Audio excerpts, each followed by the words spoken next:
आज हिंदी का एक विशेष टॉपिक, आप वाक्य लिखते हैं, आप देखते हैं वाक्य लिखे रहते हैं, हिंदी पढ़ेंगे, कोई भी किताब लिखें, यदि भाषा हिंदी लिखी है, किसी भी किताब को उठा लें, भाषा हिंदी की किताब में जब वाक्य खत्म होता है तो कुछ चिन्हों का प्रयोग किया जाता है। उन चिन्हों को हम विराम चिन्ह के नाम से जाने जाते हैं। कोई वाक्य पूर्ण हो अपूर्ण हो, वाक्य की बात है, वाक्य खत्म होने पर कोई किसी प्रकार का चिन्ह लगाया जाता है, उनको हम विराम चिन्ह कहते हैं।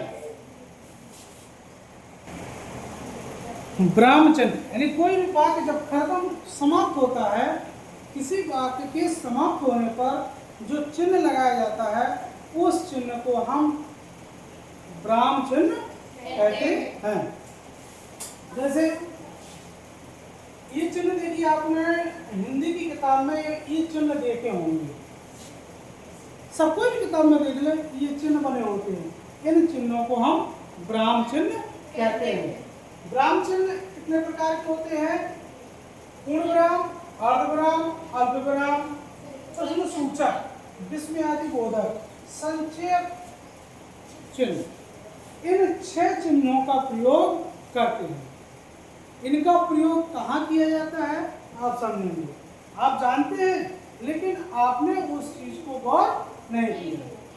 और भी चिन्ह देख लीजिए आप, उदाहरण चिन्ह, इखेरा उदाहरण चिन्ह, द्वारा उदाहरण चिन्ह, कोष्टक, योजक चिन्ह, ये आपके क्या है?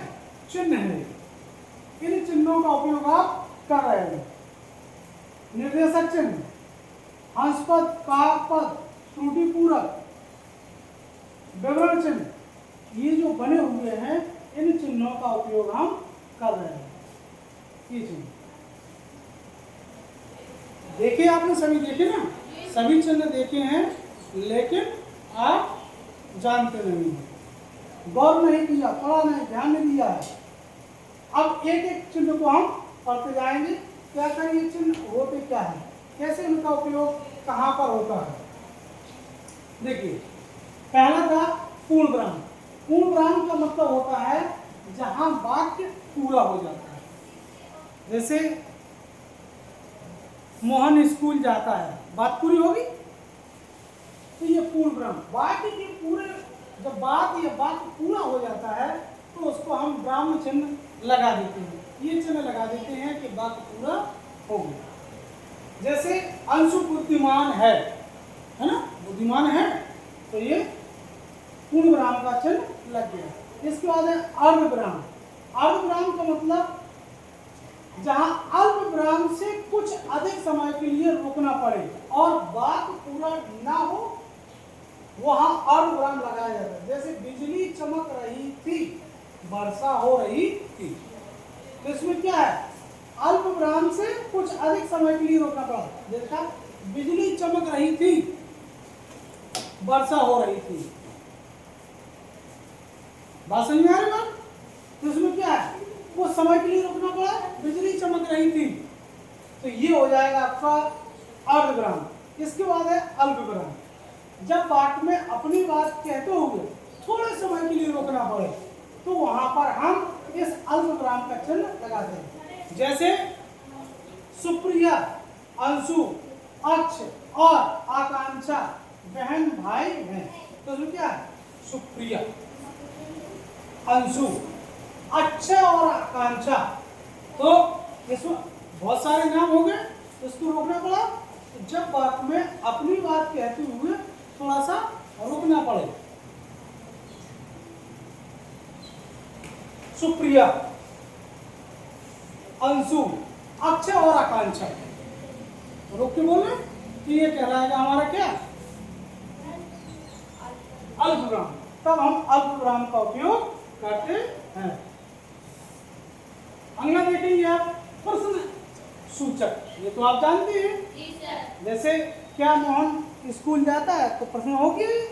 तो जहाँ पर प्रश्नवाचक वाक्य होते हैं तो उन वाक्यों के अंत में प्रश्न सूचक चिन्ह का उपयोग करते हैं। ये देखिए आप, अधिकांश आपने देखा होगा जहाँ पर वार्तालाप होता है और प्रश्न पूछा जाता है वहाँ पर इसका उपयोग किया जाता है। जैसे तुम्हारा नाम क्या है, तो नाम पूछा गया ना, जब तुम्हारा नाम पूछा गया तो ये कहलाएगा आपका क्या, प्रश्नवाचक चिन्ह कहलाएगा। क्या कहलाएगा, प्रश्नवाचक वाक्य होगा और ये प्रश्न सूचक चिन्ह लगाएंगे। इसके बाद विस्मयादि बोधक। अब विस्मयादि बोधक क्या है, वाक्य में हर्ष, घृणा, द्वेष, विस्मय, आश्चर्य, शोक आदि का अभाव प्रकट हो, वहां पर हम क्या करते हैं, विस्मयादि बोधक चिन्ह लगाते हैं। इस तरह का चिन्ह आप लगाते हैं। जैसे शाबाश, तुमने कक्षा में प्रथम स्थान किया, शाबाश। तो ये क्या हो गया, जहां पर शोक, घृणा, हर्ष, विस्मय आदि का भाव प्रकट करना हो तो वहां पर हम विस्मयादि बोधक का लगाते हैं। इसके बाद है संक्षेप, संक्षेप चिन्ह। ये यानी यह चिन्ह शब्द को संक्षेप में लिखने के लिए प्रयोग किया जाता है। जैसे जैसे डॉक्टर, पंडित, देखिए जीरो लगा दे, शून्य लगा देते, तो संक्षेप या लाघव चिन्ह। तो डॉक्टर के पीछे क्या, इन्हें पूरा नहीं लिखना है, किसी शब्द को पूरा। जैसे अपन लिखते हैं विद्यालय, तो विद्यालय में क्या लिखते हैं, बी लिख देते हैं और शून्य लगा देते हैं, है ना। तो ये क्या हो, ये शून्य है, देखो पूरा बोल नहीं, वो नहीं है, ये शून्य है। तो ये कहलाएगा आपका संक्षेप लाघव चिन्ह। ठीक, इसके बाद देखेंगे आप उद्धरण।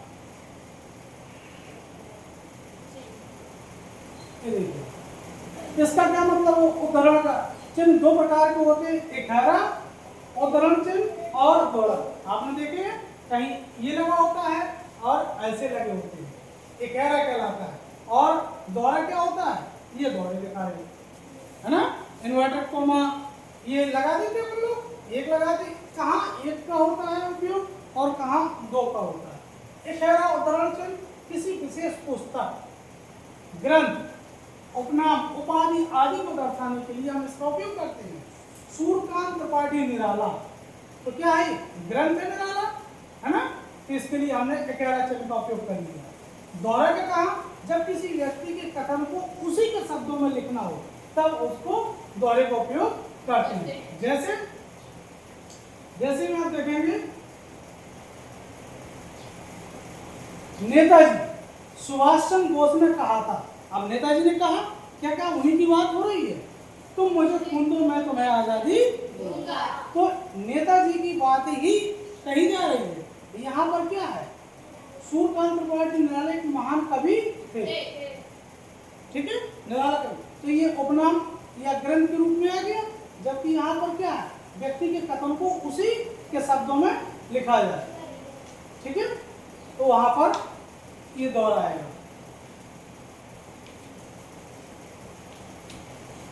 अब उन्हीं का शब्द है ना, उन्होंने जैसा बोला था तत्काल उन्हीं का शब्द कहा गया, अलग से उसमें कुछ लिखा तो नहीं है, इसको और अलग शब्द वाक्य जोड़े गए हैं, शब्द जोड़े गए नहीं है, इसीलिए इसमें दोहरा लगेगा।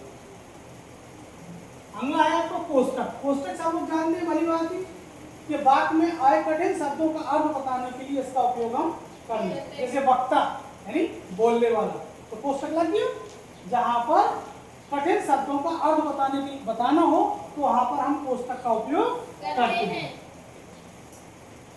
योजक चिन्ह, यदि दो शब्दों को आपस में जोड़ना है, जैसे राम और श्याम, है ना, पेन और कापी, पेन कापी, माता पिता, ये दोनों को जोड़ रहे हैं, ये योजक भाई बहन, ये योजक चिन्ह, माता पिता भाई बहन, ये योजक चिन्ह कहलाते, जुड़ने वाले। निर्देशक चिन्ह, ये निर्देशक चिन्ह कहलाता है। यह योजक चिन्ह से थोड़ा बड़ा होता है, जहां विवरण देना हो या कथन उद्धृत करना हो उससे पहले इस चिन्ह का उपयोग किया जाता है।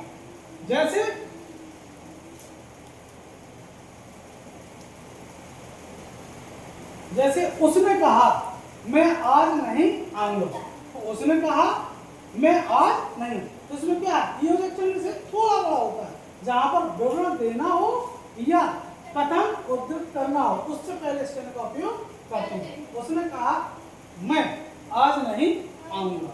इस तरह से हम इन चिन्हों का उपयोग करते हैं। हंसप्रद, इसको देखिए आप, काक पर त्रुटिपूर्वक लिखते समय जब कुछ शब्द छूट जाए तो उस त्रुटि की पूर्ति के लिए हम इस चिन्ह का उपयोग करते हैं। जैसे वह पेन कॉपी लेकर स्कूल गया, अब हम कॉपी छूट गए तो अपन क्या करते हैं, इसी लाइन के ऊपर यहाँ ये लिख देते, वहां ऊपर लिख दिया जाता है। तो कोई शब्द अगर छूट गया है, वाक्य छूट गया है, वाक्य नहीं शब्द जब छूट जाता है तो इस चिन्ह को लगाकर यहाँ लगा दिया और ऊपर लिख देते हैं। इस तरह हम इनका उपयोग, जैसे ये नेहरू जी भारत के प्रधानमंत्री थे, लेकिन इसमें कुछ छूट गए तो छूटने के लिए क्या लगाते हैं, चिन्ह लगाते हैं। देखिए इसमें नेहरू जी भारत के प्रथम, क्या हो गए, नेहरू जी भारत के प्रथम क्या थे, प्रधानमंत्री, तो ये इसमें प्रथम नहीं लिखा ना, तो इसीलिए इस चिन्ह को छूट गए थे, चिन्ह लगा के ऊपर कर दिया, प्रथम प्रधानमंत्री थे। इसके बाद है आपका क्या, ब्राह्मचिन्ह। ब्राह्मचिन्ह किसे कहते हैं, ब्राह्मचिन्ह ये देखिए आप, किसी विषय को समझाने के लिए या निर्देश देने के लिए विवरण चिन्ह का उपयोग किया जाता है। ठीक, इस तरह हम विवरण चिन्ह का उपयोग करके वाक्य को लिखते हैं। जैसे सूरदास जी की कृतियां इस प्रकार है ना, सूर सागर, सूरवाली, सूरवाली, साहित्य लहरी आदि। इसमें क्या हो गया, किसी विषय को समझाने के लिए या निर्देश देने के लिए विवरण चिन्ह का उपयोग करते हैं। तो ये आपका विवरण चिन्ह हो गया। ठीक, इस तरह से हम ब्राह्म चिन्हों को समझते हैं। अगला जो विषय वस्तु होगी आपकी अनेकार्थी। एकार्थी और अनेकार्थी शब्द क्या होते हैं, मुहावरे और लोकोक्तियां क्या होती हैं, अगले वीडियो में देखेंगे।